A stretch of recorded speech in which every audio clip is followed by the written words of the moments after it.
magsalaban sa lahat na this Saturday sa grand finale ng The Clash 2024. Ang journey to stardom ng ating Final Four Clashers sa unang chika ni Aubrey Carampel. Laban sa lahat. Mula sa libo-libong nag-audition hanggang sa top 24, down to Final Four na lang ang magtatapatan sa The Clash 2024. Ang power biritero ng Bicol na si Alfred Bogabil, Pride vocalista from Zambales si Angel D, Laguna's trending streamer Chloe Redondo, at ang soulful Gen Z ng Las Piñas na si Naya Ambi. Napa-throwback sa kanilang Clash journey na di naging madali. Bago pa man sumali sa kompetisyon, si Alfred nakipagsapalaran sa Maynila at naranasan ng iba't ibang klase ng trabaho mula sa pagiging construction worker, waiter, kargador, habang pinagsasabay ang pag-aaral ng kolehiyo. Sumubok din daw siyang kumanta sa mga bar, pero hindi nagustuhan ng ibang tao. Minsan binabato ako ng bato. Opo, sa barya. May mga lasing po na nambabastos. Tapos minsan pinapababa ako ng stage. Oo, na habang kumakanta, sayawan. Kasi daw hindi daw ako magaling. Gabi po, nagkumakanta po ako sa bar gabi. Tapos sa umaga po, nag-aaral po ako. Minsan, ng OJT ko po sa college po, nagtuturo po ako.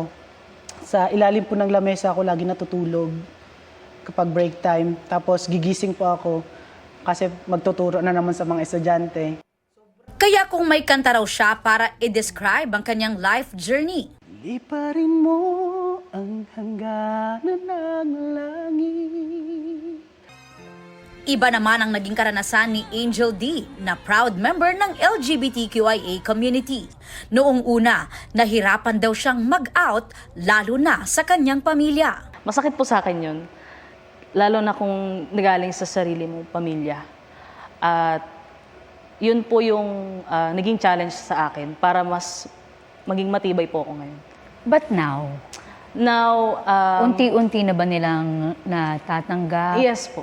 Oo. Natanggap naman na po nila. Si Angel D claiming na ang pangarap ang inaasam na grand champion. Kaya ang kantang dinededicate niya sa lahat ng taga-suporta. Walk on,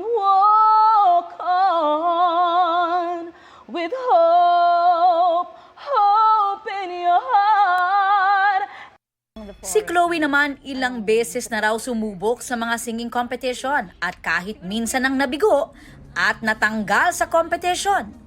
Tuloy pa rin sa pagtupad ng pangarap kaya nakabalik as Clashback winner. Ano yung motivation mo?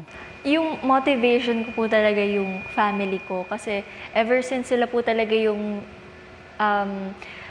very supportive po talaga sila sa tinatahak kong career po ngayon.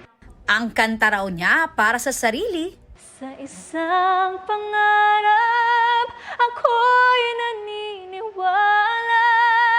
Ako'y lilipat at ang lahat makakakita. Ang pinakabatang Final Four clasher na si Naya, inspirasyon naman na tulungan ng isang programa ng simbahan kapag pinalad siyang manalo. Sila po ay mga teachers sa street children. Nagtuturo po sila sa mga bata na naglalaro lang sa kalye and tinuturuan po nila yung mga bata ng Bible stories. And as young as they are, ini-establish po nila yung takot sa Diyos. Inspirasyon din daw niya ang kantang ito. Never could have made it, I would have lost you, Lord. But now I see how you were there for me. Deserve nga ng top 4 ang mapabilang sa The Clash Grand Finale. Pero para mapanatili raw ang kanilang mga singing voice, disiplina raw ang kailangan at ang ilang routines. Sa akin po yung lip roll. I also do meditation po for my mental health. Para mas lalong bumuka yung lalamunan ko.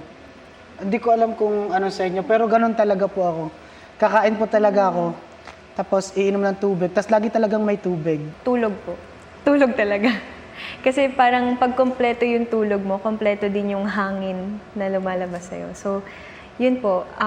No sweets, no cold water din. So, very effective siya for me po. Sa Sabado, malalaman na kung sino kina Alfred, Angel, Chloe at Naya ang tatanghaling grand champion at mag-uuwi ng 1 million pesos, house and lot at ang maging contract artist ng Sparkle GMA Artist Center. Ito ang unang balita. Aubrey Carampel para sa GMA Integrated News. Gusto mo bang mauna sa mga balita? Mag-subscribe na sa GMA Integrated News sa YouTube at tumutok sa unang balita.